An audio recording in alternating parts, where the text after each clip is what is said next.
In the latter decades of the 22nd century, humanity had become a species defined not merely by its ambition, but by its unyielding desire to explore and conquer the vast void of space.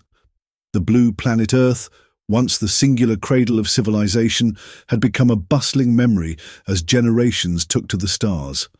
Megacities sprawled across continents, yet the lure of distant worlds pulled at the hearts of dreamers and pioneers alike. From orbiting colonies around Mars to sprawling habitats encircling the gas giants, humanity's technological marvels had grown with each new discovery. The solar system was no longer a barren expanse, but a vibrant network of communities, linked by commerce, culture, and the shared legacy of exploration. It was in this spirit of expansion that the Interstellar Initiative was born, a bold program dedicated to venturing into neighboring star systems. Among these intrepid missions was the Aurora Initiative, a project designed to establish footholds beyond the gravitational embrace of our Sun. Massive starships, bristling with cutting-edge propulsion and life support systems, carried thousands of colonists toward new worlds. As the first rays of dawn broke over the horizon of Titan's ice fields, Admiral Helena Ruiz, one of the initiative's architects, stood before a panoramic viewport aboard the flagship Horizon's Edge. Her eyes, reflecting the shimmering dance of distant stars, were filled with both wonder and solemn resolve.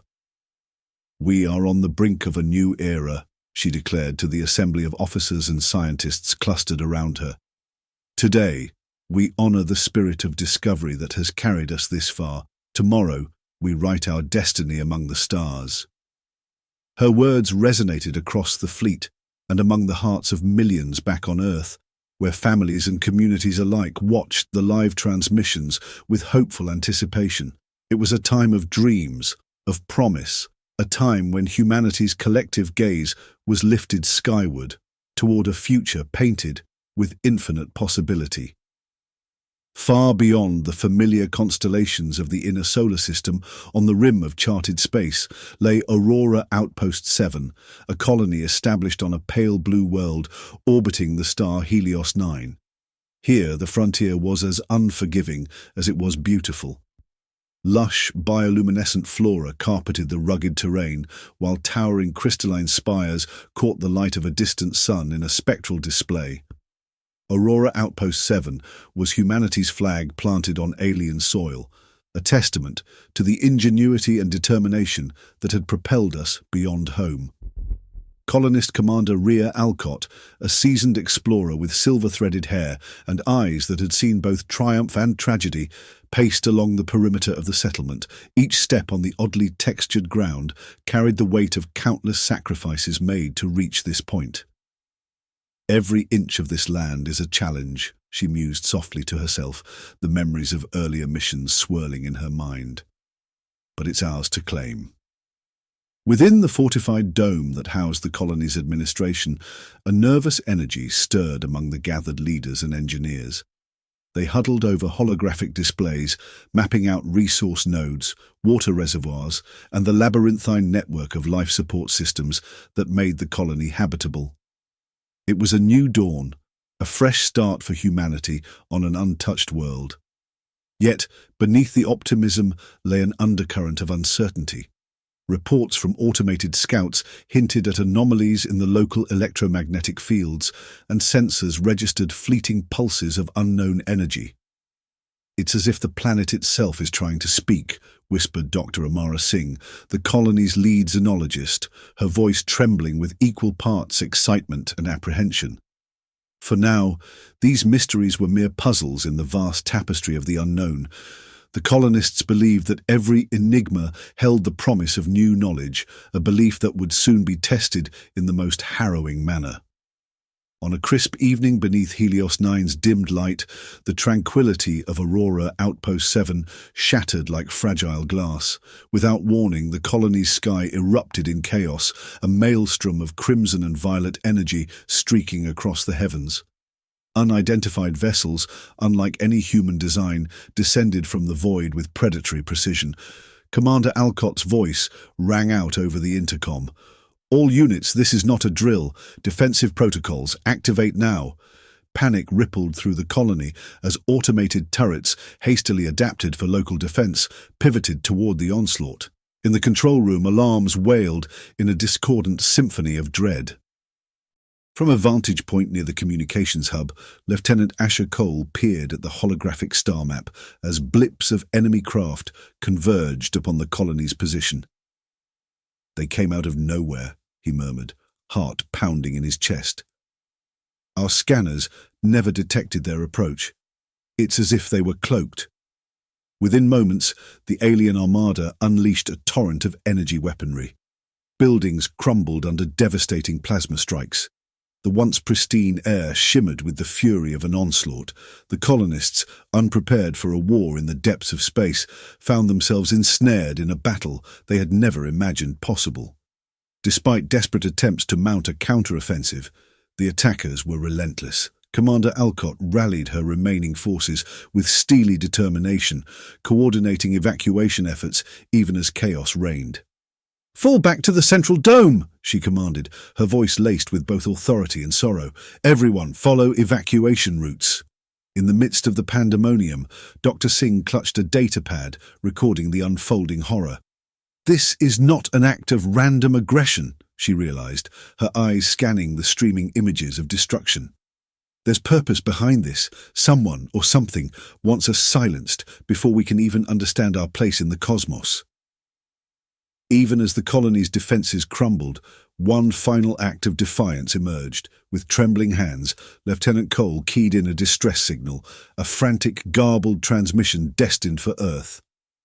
"To all command on Earth," his voice stuttered through static, "this is Aurora Outpost 7. Under attack. We are being annihilated." The message, though brief, carried a weight that would reverberate through every echelon of human leadership. As the signal faded into a final, desperate pulse, Aurora Outpost 7 fell silent, a once bright beacon of hope reduced to echoes and ruins. Back on Earth, life moved to the beat of progress until that fateful transmission shattered the fragile illusion of peace. In the subterranean command center of the Global Defense Council, officers and high-ranking officials gathered around a massive central screen displaying the distress call in stark, pulsating red. The room, usually filled with the hum of routine decision-making, now throbbed with a palpable sense of dread. Admiral Marcus Kane, a veteran of peacekeeping operations who had never before witnessed such devastation, leaned forward, his brow furrowed in grim concentration. "This isn't an isolated incident," he said, in a measured tone that belied the storm raging in his mind. "We've received similar alerts from the outer colonies. It appears our expansion has awakened an enemy we never anticipated." In hushed tones, advisors debated the implications. Some urged immediate retaliation, to send fleets into the dark reaches of space to engage the enemy head-on. Others cautioned against hasty action, arguing that humanity was not yet battle-hardened enough to wage a war against an adversary whose capabilities were shrouded in mystery. "We must consider that this enemy may be testing us," stated Dr. Elena Marquez, a strategic analyst whose expertise in interstellar conflict was unparalleled. Their initial strike was swift and decisive, a message rather than a declaration of war. But if we provoke them without understanding their nature, we risk walking into a trap of our own making. The room fell silent as the weight of her words sank in. Humanity had never waged war in the cold vacuum of space. Their fleets, though mighty in design, had never been tempered by the crucible of combat beyond the familiar bounds of our solar system. Every officer present knew that the coming days would challenge the very core of human resolve. As debate raged over the appropriate response, an emergency call came through from the Interstellar Operations Command. "Admiral Kane," intoned a voice over the secure line, "we have intercepted further communications. It appears the alien vessels have not only targeted Aurora Outpost 7, but have moved on to other outposts. They are methodically disabling our forward positions." A murmur of shock rippled through the room. With measured urgency, Admiral Kane addressed the assembly. "Prepare the fleet for immediate strategic deployment," he ordered. "We must learn from this assault. Every piece of intelligence, every tactical maneuver. Document it. We cannot afford to be unprepared." Yet behind his resolute tone lay the bitter awareness of an unsettling truth. Humanity was stepping into a war with an enemy that was not only technologically superior, but ruthlessly efficient. The once proud era of exploration was giving way to the grim reality of interstellar conflict, a conflict that threatened to extinguish the light of human progress. In the ensuing days, Earth's leadership was thrown into a maelstrom of strategic deliberations and political maneuvering. The Global Defense Council's war room became a crucible of ideas, each weighed against the immense cost of potential defeat. Holographic maps lit the darkened chamber, marking the locations of lost colonies, enemy movements, and human fleet positions like scars on a galactic battlefield. General Sofia Reyes, a rising star in the military hierarchy, known for her pragmatic acumen, argued for a bold, decisive strike. "We have no choice," she insisted, her voice resolute as she traced a course with a digital pointer. "If we remain passive, our enemy will overrun our remaining colonies, leaving Earth isolated and vulnerable. We must take the fight to them." Yet a faction of cautious strategists, including Dr. Marquez and Admiral Kane, warned of the perils inherent in a direct confrontation. "Our current fleet formations are untested against an enemy that employs tactics and weaponry we've never encountered," Admiral Kane cautioned. "If we launch a full-scale assault into deep space without full knowledge of our adversary's capabilities, we may well be sacrificing our forces to an ambush." It was a debate of extremes: act immediately and risk irreversible losses, or delay and hope to gather more intelligence, while each passing hour saw another human outpost fall. Amid these polarized views, a desperate solution began to emerge, a trap designed to lure the enemy into a carefully orchestrated engagement. The plan was audacious. Earth's military engineers and tacticians would transform one of the more remote colonies, designated as FOB Centurion, into a lure. The idea was simple, yet perilous. Present a seemingly vulnerable target while concealing the bulk of the deep space fleet in a hidden formation just beyond detection. When the alien armada inevitably attacked the outpost, the waiting human forces would launch a preemptive ambush, striking before the enemy could regroup. As the plan took shape, Lieutenant Commander Nadia Okoye, an expert in stealth tactics and fleet maneuvers, found herself tasked with coordinating the trap. Over long nights of analysis and simulation, Nadia pored over battle models and enemy behavior patterns gleaned from the Aurora attack. "They're methodical," she observed quietly to her team. "They're not random raiders, they're hunters, and they're adapting with every move we make." Yet even as preparations for the ambush neared completion, doubts lingered. The enemy's motivations were as enigmatic as their technology. Were they simply invaders seeking dominion, or did they harbour a deeper agenda, one that might redefine humanity's place in the cosmic order? In a private moment, Admiral Kane confided in Nadia. "This is not merely a test of our military might," he said, his voice heavy with unspoken grief for those lost at Aurora. "It's a trial by fire, a crucible that will reveal what we're truly made of. If we falter, every colony, every human life is at risk." Nadia met his gaze with steely determination. "Then let us show them that humanity does not cower in the darkness. We fight not just for survival, but for our right to dream and to explore. No matter the cost, we will endure." In the cold silence of deep space, the stage was set. FOB Centurion, a remote colony nestled on the fringes of a nebular cloud, had been transformed into a tantalizing beacon, a decoy meant to draw the alien armada out into the open. Concealed behind layers of electronic camouflage and cloaking arrays, the majority of humanity's deep space fleet lay in wait, their positions locked in secret coordinates known only to a select few. For weeks, the trap remained in a state of eerie calm. Monitors in the hidden command vessels flickered with sensor readings, every fluctuation scrutinized for signs of enemy movement. Lieutenant Commander Okoye and her team maintained constant vigil, their eyes trained on the endless void. Then, as if on an inexorable schedule, the silence was broken. A transmission, unmistakably hostile in origin, relayed the enemy's decision. FOB Centurion was to be attacked. The enemy, emboldened by past successes and confident in their superior tactics, committed their forces to the assault. In the ensuing hours, the once quiet expanse above Centurion transformed into a theatre of war.